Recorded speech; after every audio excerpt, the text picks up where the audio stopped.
السلام علیکم ناظرین، اردو کہانی مرکز پر آپ سب کو خوش آمدید۔ شادی کی پہلی رات جہاں سب لڑکیوں کے لیے خوشیاں لے کر آتی ہے، وہاں میرے لیے یہ رات میری زندگی کی سب سے زیادہ تکلیف دہ رات ثابت ہوئی۔ اس رات جب ہر دلہن اپنے آنے والی زندگی کے حسین خواب دیکھ رہی ہوتی ہے، وہاں میرے لیے یہ رات آنے والی زندگی کی کچھ تلخ ترین حقیقتیں لے کر آئی۔ میرا نام وجیہہ ہے اور آج میں آپ لوگوں کو اپنے ساتھ بیتی ایک درد بھری کہانی سنانے جا رہی ہوں۔ میرا تعلق ایک متوسط گھرانے سے ہے۔ میرے ابو بینک میں چوکیدار کی نوکری کرتے تھے۔ ہم 2 بہنیں اور ایک بھائی تھے۔ میں اپنے بہن بھائیوں میں سب سے بڑی تھی۔ امی گھر میں سلائی کڑھائی کا کام کر کے ابو کا گھر کے خرچے میں ہاتھ بٹاتی تھیں۔ زندگی کافی اچھی اور سکون بھری گزر رہی تھی کہ اچانک کسی کی بری نظر نے ہمارے گھر کو آ گھیرا۔ دل کا دورہ پڑنے سے امی کا انتقال ہو گیا اور یوں ہم تینوں بہن بھائی چھوٹی سی عمر میں ماں کی ممتا سے محروم ہو گئے۔ امی کے انتقال کے بعد گھر کے تمام کام کاج کی ذمہ داریاں میرے کندھوں پر آن پڑیں۔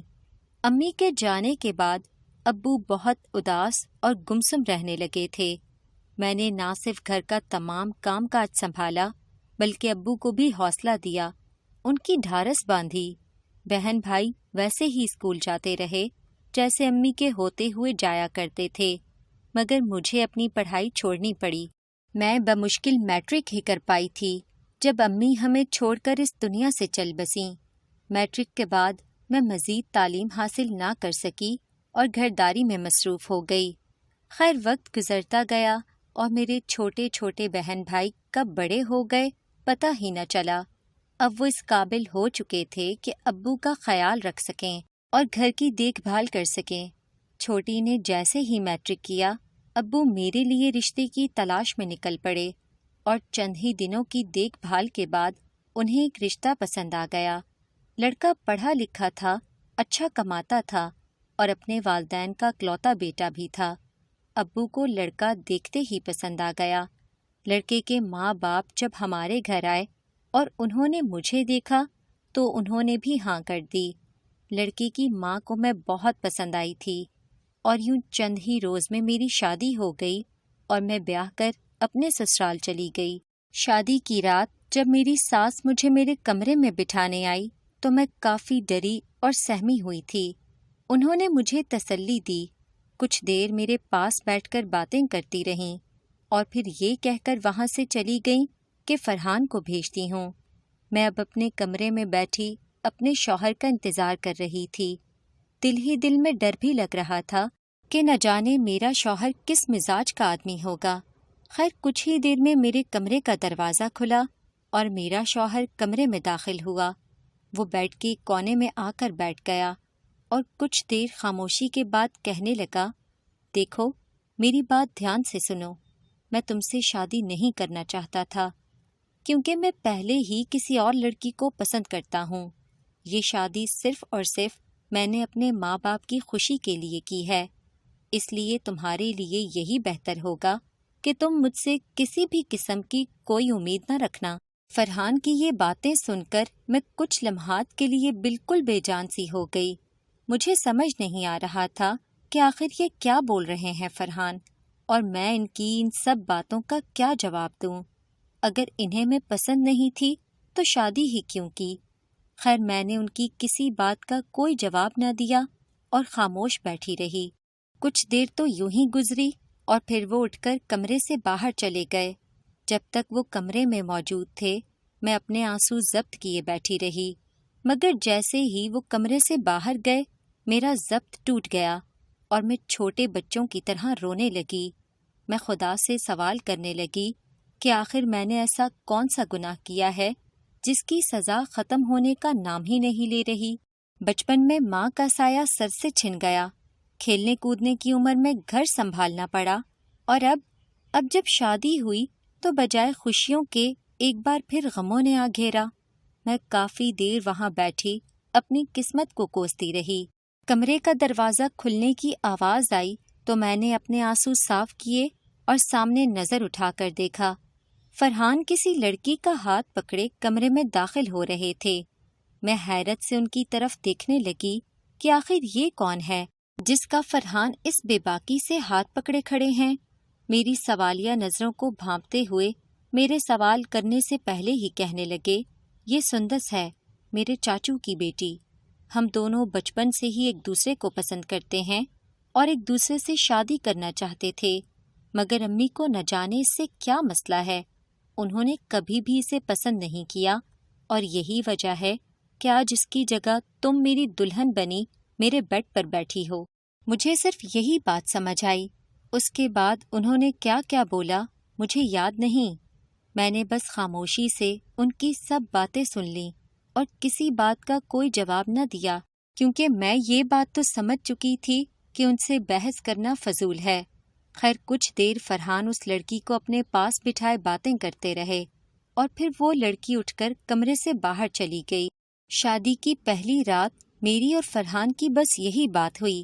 سندس کے جانے کے بعد انہوں نے مجھ سے کوئی بات نہ کی، بس چپ چاپ تکیہ اٹھایا اور صوفے پر جا کر سو گئے۔ میں انہیں دیکھتی ہی رہی کہ آخر اس قدر بے حس انسان بھی کوئی ہو سکتا ہے، مگر چاہ کر بھی کچھ بول نہ پائی۔ شادی کی پہلی رات سے ہی میری درد بھری زندگی کا آغاز ہو چکا تھا۔ اگلے دن ولیمہ تھا۔ میری ساس نے مجھے پارلر سے تیار کروایا۔ میں بہت ہی خوبصورت لگ رہی تھی، اور اس بات کی تعریف وہاں موجود تمام عورتوں نے کی، مگر جس سے میں سب کی امید رکھتی تھی اس نے میری تعریف میں ایک لفظ نہ بولا۔ انہوں نے تو مجھے آنکھ بھر کر بھی نہ دیکھا، ان کی آنکھیں تو بس سندس پر ہی ٹکی تھیں۔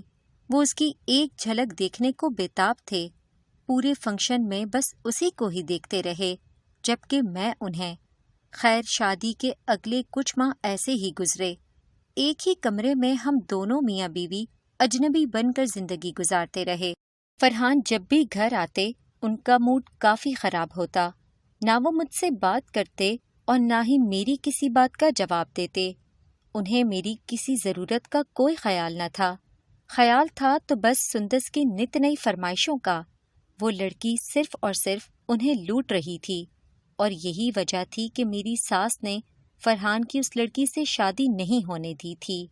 میں یہ سب جان کر خاموش رہتی، کیونکہ میں جانتی تھی کہ فرحان اس کے خلاف ایک لفظ نہیں سنیں گے۔ خیر وقت گزرتا گیا، اور ایک دن سندس ہمارے گھر کچھ دنوں کے لیے رہنے آ گئی۔ اس دن فرحان بہت خوش تھے۔ اب ہر رات گھر والوں کے سونے کے بعد فرحان سندس کو اپنے کمرے میں لے آتے اور مجھے کمرے سے باہر نکال دیتے، کہتے تم باہر کھڑی رہو اور پہرا دو تاکہ کوئی دیکھ نہ لے، اور جیسے ہی کوئی یہاں آنے لگے تو مجھے اطلاع دے دینا۔ مجھے لگتا تھا شاید میں دنیا کی واحد ایسی بیوی ہوں جو خود اپنے شوہر کی اس وقت پہرے داری کر رہی ہے جب وہ کسی غیر لڑکی کے ساتھ اس کے ہی کمرے میں پیار محبت کی باتیں کر رہا ہے۔ کبھی کبھی میرا دل کرتا کہ اپنے گھر واپس چلی جاؤں، ابو کو سب کچھ سچ سچ بتا دوں کہ اب میں مزید اس گھر میں نہیں رہ سکتی۔ فرحان کے ساتھ گزارا کرنا میرے بس کی بات نہیں ہے، مگر پھر ابو کے کہے گئے الفاظ یاد آ جاتے جو انہوں نے میری رخصتی پر مجھے بولے تھے۔ انہوں نے کہا تھا کہ اچھی بیٹی وہی ہوتی ہے جو ہر حال میں اپنا گھر بساتی ہے، اپنے شوہر کی فرما برداری کرتی ہے۔ انہوں نے میری رخصتی پر بار بار یہی الفاظ کہے تھے کہ جو بھی ہو اپنا گھر بسانے کی کوشش کرنا۔ بس یہی وجہ تھی کہ میں انہیں چاہ کر بھی کچھ نہیں بتا سکتی تھی۔ خیر وقت گزرتا گیا، فرحان روز روز مہنگے مہنگے تحفے لاتے جو مجھے ہی سندس کو دینے پڑتے تاکہ کسی کو کوئی شک نہ ہو۔ میں دل ہی دل میں بہت کڑتی، مگر میرے پاس صبر کے علاوہ کوئی چارہ نہ تھا۔ خیر ایک رات جب فرحان سندس سے مل رہے تھے تو اچانک میری ساس اپنے کمرے سے باہر آ گئیں اور مجھے یوں کمرے کے باہر کھڑا دیکھ کر کافی پریشان ہو گئیں۔ فکر مندانہ انداز میں بولیں کہ آخر رات کے اس وقت تم یہاں کیوں کھڑی ہو؟ میں چاہتی تو انہیں سب کچھ سچ سچ بتا سکتی تھی، مگر میں نے ایسا نہ کیا۔ میں نے فرحان کا پردہ رکھا اور اپنی ساس سے جھوٹ بول کر انہیں وہاں سے بھیج دیا۔ فرحان کمرے میں کھڑا سب کچھ سن رہا تھا۔ اور یوں اسے میرا یہ عمل کافی پسند آیا۔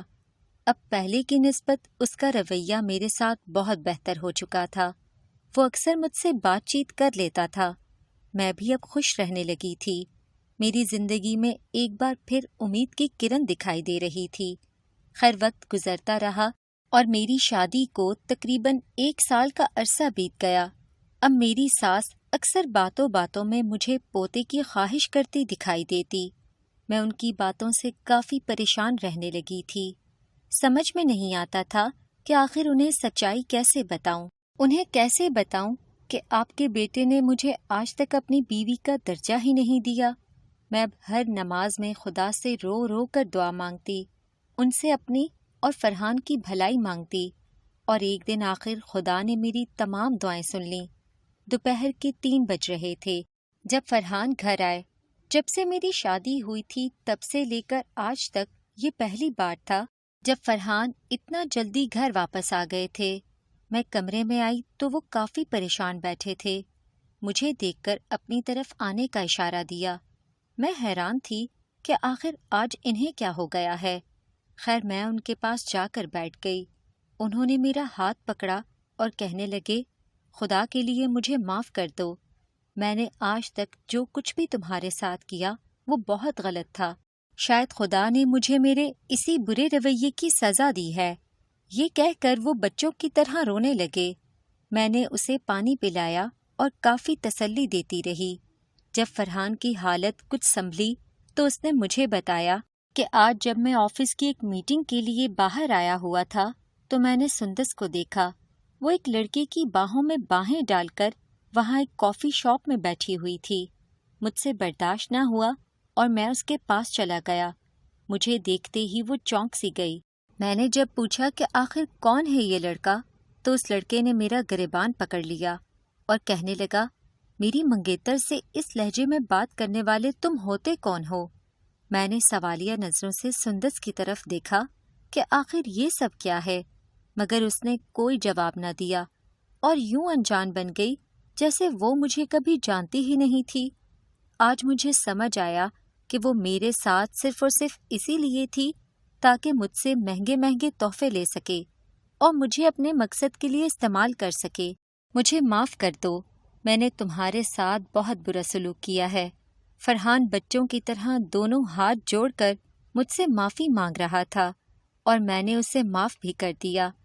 اس دن کے بعد سے میری اور فرحان کی ایک نئی اور حسین زندگی کا آغاز ہوا، جہاں میرے علاوہ فرحان کی زندگی میں اور کوئی لڑکی نہیں ہے۔ آج میں اور فرحان 2 بچوں کے والدین ہیں اور ایک خوشگوار زندگی گزار رہے ہیں۔ میں نے اپنی زندگی سے یہی سیکھا ہے کہ حالات چاہے جیسے بھی ہوں، ہمیں کبھی ہمت نہیں ہارنی چاہیے اور نا امید نہیں ہونا چاہیے۔ دیر سے ہی صحیح، مگر خدا انسان کی ہر دعا سنتا اور قبول کرتا ہے۔